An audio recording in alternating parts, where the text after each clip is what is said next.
This channel does not promote any violent, harmful, or illegal activities. All content provided by this channel is meant for an educational purpose only.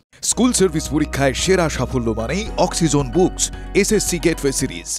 নমস্কার, press কর্নারের এই পর্বে টিভি9 বাংলায় lima রয়েছে আপনাদের সঙ্গে। এই মুহূর্তে আরো একটা বড় খবর, 7 দিনের মধ্যে অযোগ্যদের তালিকা প্রকাশ করতে হবে। এসএসসি মামলায় বড় নির্দেশ দিল সুপ্রিম কোর্ট। আবারও রাজ্য সরকার ও কমিশনকে তুলোধনা সর্বোচ্চ আদালতের।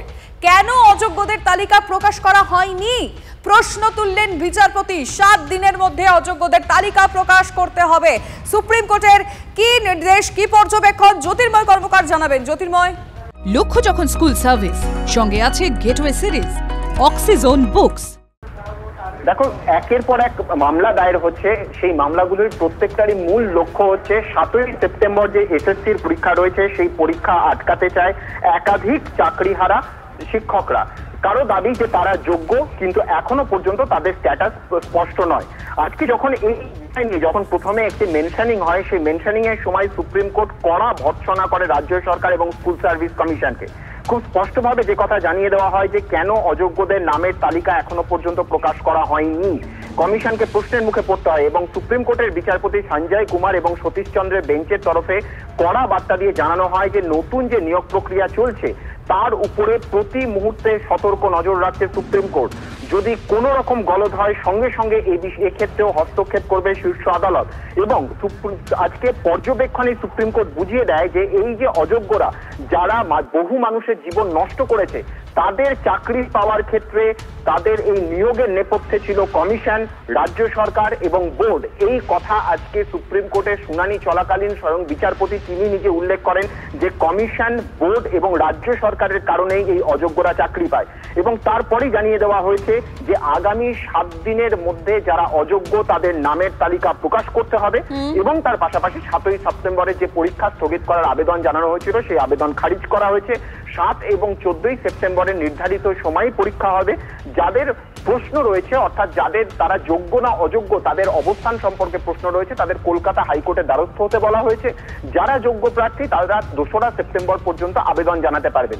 আপাতভাবে 7ই সেপ্টেম্বর পরীক্ষা হচ্ছে, কিন্তু আগামী 7 দিনের মধ্যে কমিশনকে যারা টেন্টেড তাদের নামের তালিকা প্রকাশ করতে হবে। আজকে কড়া ভর্ৎসনার মুখে কমিশন এবং রাজ্য সরকারকে পড়তে হয়েছে। একেবারে দেখা যাক 7 দিনের মধ্যে কমিশন সেটা প্রকাশ করতে পারে কিনা, অবশ্যই নজর থাকবে। তো ধন্যবাদ জ্যোতির্ময় তোমায়। কল্যাণ বন্দ্যোপাধ্যায় কি বলেছেন শুনবো। যা আছে এসএসসি শিডিউল অনুযায়ী 7 তারিখ এবং 14 তারিখে যে পরীক্ষা আছে সেগুলো দেওয়া হবে।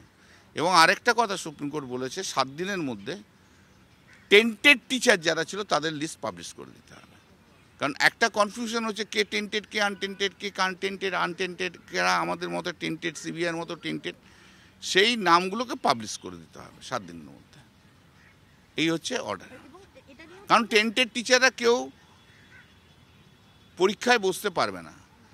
ওয়েবসাইটে, এসএসসির ওয়েবসাইটে, সেন্ট্রাল স্কুল সার্ভিস কমিশন।